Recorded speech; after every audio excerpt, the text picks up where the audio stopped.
2007లో ఇందాక మన తెలంగాణ నుంచి వచ్చిన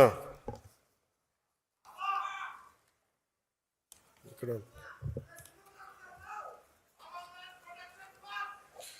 మన భైరబాస సాంబశివుడు మాట్లాడింది. 10వ క్లాస్లో చూసి యూత్ వింగ్లో అప్పుడు ఎలా మాట్లాడానో అన్ని స్ఫూర్తి చెంది ఈరోజు మాట్లాడిన సాంబశివుడి మాటల గురించి చెప్తాను. 2008లో అప్పుడే రాజకీయ ప్రస్థానంలో చాలా స్పష్టతతోటి ఎలా నడపాలి యూత్ వింగ్ అని చెప్పి ఒక స్ట్రక్చర్ పెట్టుకున్నాం, ఎలా ముందుకు తీసుకెళ్ళాలి ఆ రోజున. ఆ స్ట్రక్చర్ని ఒక 12 సంవత్సరాల తర్వాత దాన్ని రియలైజ్ చేయగలిగే అవకాశం నాకు వచ్చింది.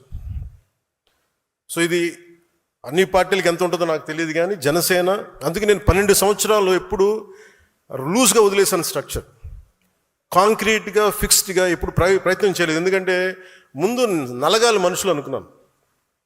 మన సిద్ధాంతాన్ని నమ్మిన వాళ్ళు మనతో పాటు ప్రయాణం చేద్దాం అనుకుని నమ్మాలి, వీళ్ళ కోసం నేను ఉండాలనుకున్నాను.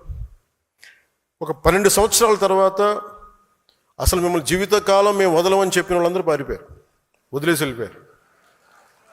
ఎవరు నన్ను వదలలేదంటే నా జన సైనికులు, మా వీర మహిళలు వదలలేదు. సో మిమ్మల్ని సెంట్రైజ్ చేసే ఈ స్ట్రక్చర్ ఉంది. ఆ స్ట్రక్చర్ గురించి వివరిస్తాను. మూడవది, మీరు బాధ్యతలు వహించబోతున్నారు కాబట్టి మీకు ఐడియాలజీ 7 సిద్ధాంతాలని కొంచెం భారం అవ్వచ్చు వినడానికి, కొంచెం ఓపికగా ఉంటే భవిష్యత్తులో మీరు దీన్ని ముందుకు తీసుకెళ్ళడానికి అవకాశం ఉంది. దాని మీద ఐడియాలజీ గురించి మాట్లాడతాను.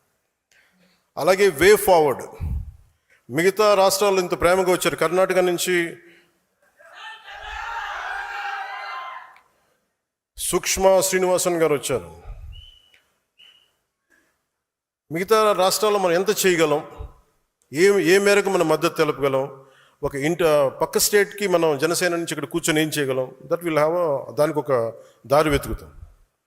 అలాగే వే ఫార్వర్డ్లో ఈ అలయన్స్ ప్రభుత్వం, ఎన్డీఏ అలయన్స్ ప్రభుత్వం, తెలుగుదేశం, భారతీయ జనతా పార్టీ, జనసేన, ఈ అలయన్స్లో ఆంధ్రప్రదేశ్కి సంబంధించి ఈ వే ఫార్వర్డ్ ఎట్లాగా, లోకల్ బాడీస్ ఎలాగా, ఆ అలయన్స్ ఏర్పడటానికి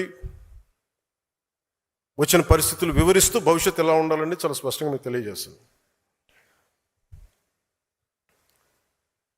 అలాగే భారతదేశం, మొన్న మోదీ గారు మెసేజ్ చూశారు అందరూ, దాన్ని జనసేన తరపు నుంచి మనం ఎలా ముందుకు తీసుకెళ్ళాలి, ఈ 2 మీకు తెలియజేస్తాను. ఈరోజు ఇన్ని వేల మంది జనసేన సాధకులతోటి సమావేశం కావడానికి ప్రధాన కారణం, జనసేన పార్టీని క్షేత్రస్థాయిలో ఇది నా పార్టీ అన్న భావంతో భుజాన మోస్తుంది మీరే. పార్టీ భావజాలాన్ని ప్రజల్లోకి తీసుకెళ్లి పార్టీ బలోపేతానికి కీలక పాత్ర పోషిస్తున్నది కూడా జనసేన సాధకులు, ఉద్యమీలు. నేను పార్టీ స్థాపించినప్పుడు నా వద్ద కేవలం ఒక భావజాలం, ఎలాంటి ప్రతికూల పరిస్థితులనైనా ఎదుర్కొనే ధైర్యం, ప్రజల జీవితాల్లో, సమాజంలో మార్పు తీసుకురావాలనే ఒక నిబద్ధత మాత్రమే ఉన్నాయి. ఆ సమయంలో నీ వెంట మేము ఉన్నామని నిలబడ్డ 150 మంది సన్నిహితులు కావచ్చు, నా జన సైనికులు కావచ్చు, నా ప్రాణం కావచ్చు, వాళ్ళే నిలబడ్డారు. ఈరోజు జనసేన వెంట ఐడియాలజీ, కరేజ్, కమిట్మెంట్ కలిగిన దాదాపు 20,000 మంది సాధకుల సమూహం నిలబడి ఉంది. దాదాపు 21.5 లక్షల పైగా జన సైనికులు, వీర మహిళల్ని ఉద్యమ సభ్యులుగా చేర్చి ఒక్కడిగా ప్రారంభమైన జనసేనని ఈ రోజున 21.5 lakhsతో బలమైన జన సైన్యంగా తీర్చిదిద్దడంలో మీ పాత్ర చాలా కీలకం. కేవలం ఆంధ్రప్రదేశ్, తెలంగాణనే కాకుండా తమిళనాడు, కర్ణాటక, కేరళ, మహారాష్ట్ర, ఒరిస్సా, ఉత్తరప్రదేశ్ రాష్ట్రాల నుండి కూడా దాదాపు 10,000 మంది పైగా ఉద్యమి సభ్యత్వం తీసుకున్నారు. జనసేన భావజాలం ఒక్క తెలుగు రాష్ట్రాలకి పరిమితం కాదు, మనది జాతీయ సమగ్రత, జాతీయ భావాలు ఉన్న పార్టీ. అందుకే ప్రతి ప్రాంతం నుండి మనకి ఆదరణ లభిస్తుంది. ఒక వ్యక్తికి పార్టీ సభ్యత్వం ఇచ్చి అతన్ని పార్టీ భావజాలం వైపు ఆకర్షించాలంటే ముందుగా మీలో బలమైన నాయకత్వపు లక్షణాలు ఉండాలి. మీలో ఆ లక్షణాలు ఉన్నాయి కాబట్టి ఈరోజు జనసేన పార్టీ కేవలం నాయకత్వంపై ఆధారపడకుండా సంస్థాగతమైన బలమైన జన సైనిక సమూహంతో ఎదిగే పార్టీగా అవతరించింది. అందుకే మిమ్మల్ని సాధకని పిలవాలని నిర్ణయించుకున్నాను. ఏదైనా ఒక కార్యాన్ని చిత్తశుద్ధితోటి, అంకిత భావంతో, లక్ష్యంతో సాధించేవారే సాధకులు. జనసేన లక్ష్యాన్ని సాధించే క్షేత్రస్థాయి నాయకత్వం మటుకు ఇక్కడున్న సాధకులది. నేను ప్రతిసారి ఒకటే మాట నిలబడి చెప్తా ఉంటాను, one man's courage makes the majority. ఈరోజు మీరు ఆ మాట నిజం చేసి చూపించారు. తేనెటీగల సమూహం కలిసి ఒక తేనెతిట్టుని నిర్మించినట్టే జనసేన సాధకులు, క్షేత్రస్థాయి నాయకులు కలిపి జనసేన పార్టీ నిర్మాణంలో ఒక కీలక ఘట్టాన్ని పూర్తి చేశారు. మొన్న వైజాగ్లో జరిగిన సేనతో సేనాని సమావేశంలో ఒక జన సైనికుడు మాట్లాడుతూ, మా ఊరికి నేనే పవన్ కళ్యాణ్, ప్రతి సమస్యకి నీ దాకా రానన్నయ్య అని చెప్పినప్పుడు ఇది నేను కోరుకున్న పార్టీ నిర్మాణం అనిపించింది. విజయనగరంలో హుస్సేన్ అని ఒక ముస్లిం యువ జన సైనికుడు కార్పొరేటర్గా పోటీ చేశాడు. ఓడిపోయినా సరే అక్కడ ప్రజా సమస్యల పరిష్కారానికి కార్పొరేటర్ కంటే ఎక్కువగా కృషి చేస్తూ ప్రతి మంగళవారం ఒక సమస్యను అధికారుల దృష్టికి తీసుకెళ్లి పరిష్కరిస్తున్నాడు. అందుకే అతన్ని మంగళవారం హుస్సేన్ అంటారు. హుస్సేన్ లాంటి పోరాట స్ఫూర్తి ఉన్న వ్యక్తికి ఒక ఆయుధం ఇస్తే ఇంకా బలంగా పోరాడతాడు. ఆ ఆయుధమే జనసేన. ఇలాంటి వ్యక్తుల్ని నేను కోరుకుంటా ఉన్నాను. అలాగే తెలంగాణ నుంచి నల్లమల చెంచుపెంటకు చెందిన శివాని 18 ఏళ్ళ యువకుడు కావచ్చు, అరకు పాడేరు ప్రాంతంలో నక్సలైట్ అవుదాం అనుకున్న ఒక బాబురావు కావచ్చు, వీరికి రేపటిపై నమ్మకం కల్పించింది జనసేన. అది పర్టికులర్లీ వల్నరబుల్ ట్రైబ్ గ్రూప్ వర్ణానికి చెందిన బాబురావు ఈరోజు నక్సలిజం ఆలోచనలు వదిలి ప్రజాస్వామ్య వ్యవస్థపై నమ్మకం పెట్టుకుని జనసేన తరపున వార్డు మెంబర్గా గెలిచి ఉప సర్పంచ్గా ఎదిగాడు. ఇలా నన్ను కదిలించే సక్సెస్ స్టోరీస్ చాలా ఉన్నాయి.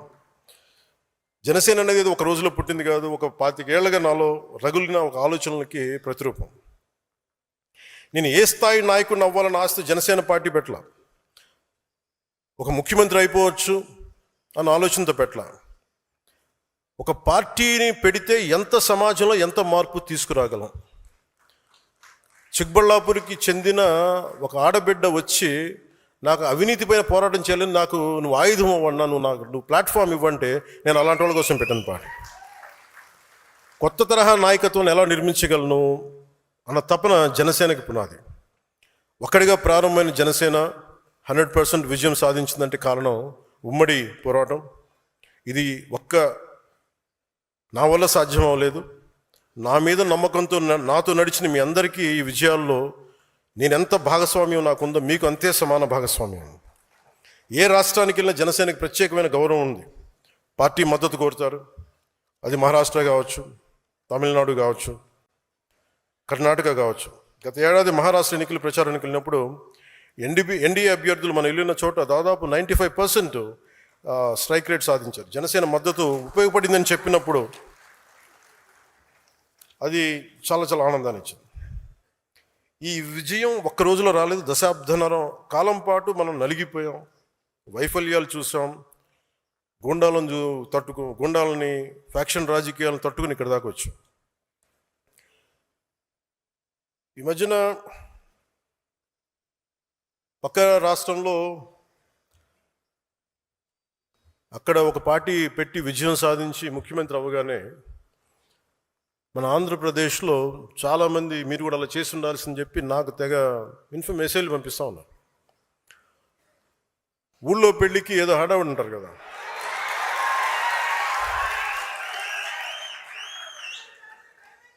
అంటే ఎలా ఉండదంటే మనకి సందులోనో ఒక పెళ్లి జరుగుతూ ఉంటే మన ఊళ్ళో చిన్నపిల్లలు పరిగెడుతూ ఉంటారు అటు ఇటు, వాళ్ళ ఇంట్లో పెళ్ళి అనుకున్నట్టుగా. అరే ఆంధ్రప్రదేశ్ పరిస్థితులు వేరు. సరే వీళ్ళు చెప్పినట్టుగానే మనం కూర్చొని 2019 నిలబడ్డాం. ఎక్కడ పెట్టారు? 2 చోట్ల ఓడించారు కదా. పోనీ ఎవరైనా నిలబడ్డారు ఆ రోజున నాయకులు అంటే అందరూ పారిపోయారు కదా. సో అందుకని కంపారిజన్ పెట్టకండి. నిజంగా నేను పదవే నాకు ప్రధానం అనుకుంటప్పుడు 2008లోనే యూత్ వింగ్ కాదు ఎంపీగానే పోటీ చేశాను. 2014లో నేను ఎన్డీఏతో అలయన్స్లో ఉన్నప్పుడు నేను మల్కాజ్గిరి నుంచి ఎంపీగా పోటీ చేయాల్సి ఉంది. బట్ నేను ఏమనుకున్నానంటే, ఎందుకు చెప్తున్నాను ఇదంటే, నేను ఒక పార్టీని నడపాలి, ఇది సమాజంలో మార్పు పట్టుకు రావాలంటే నాకు తెలియాలి కదా కష్టం. ఒక కమ్యూనిస్ట్ నాయకులను చూస్తే కింద క్షేత్రస్థాయిలోకి వెళ్ళారు, నలిగారు, దెబ్బలు తిన్నారు. ఒక కాంచీరామ్ దెబ్బలు తిన్నాడు, నలిగారు. ఒక పార్టీని నడపడం ఏదో కూర్చోబెట్టి ఎదిగేయటం వచ్చేయటం పదవిలో కూర్చోవడం కాదు. ఎలా నడపగలం? ఒక సమూహాన్ని నీతో పాటు నడిపించాలని నీకు ఎంత సత్తా ఉండాలి, ఎంత అవగాహన ఉండాలి నీకు. నువ్వు ఆ భావజాలను కట్టుబడి ఉంటావా లేదా అనేది మనకు తెలియాలి. అందుకని ఇవన్నీ నిర్ణయించుకొని ఒక దశాబ్దం నేను నలుగుతానని నిర్ణయించుకున్నాను. అది 2007 నుంచి మొదలుపెట్టిన ప్రయాణం 2014-18 దాకా అలా నడుస్తూనే ఉన్నాను. నలిగాను దశాబ్దం. ఆ తర్వాత 2019 చేశాను. ఎంత గెలుస్తానో తెలియదు, ఓడిపోతానో తెలియదు. బట్ అసలు ఐ వాంటెడ్ ఎక్స్పెరిమెంట్. చూద్దాం ఏం జరుగుద్దు. దెబ్బ తినకుండా ఏది రాదు. అదే 2024కి దాని గురించి మళ్ళీ వివరిస్తాను మీకు. అంటే ఇవన్నీ నేను ఒక పార్టీని నడపడానికి ఎంత బలం ఉండాలి, ఎంత భావజాలం ఉండాలి, ఎన్ని కఠినమైన పరిస్థితులను ఎదుర్కొంటే తప్ప నేను నడపలేని పార్టీని.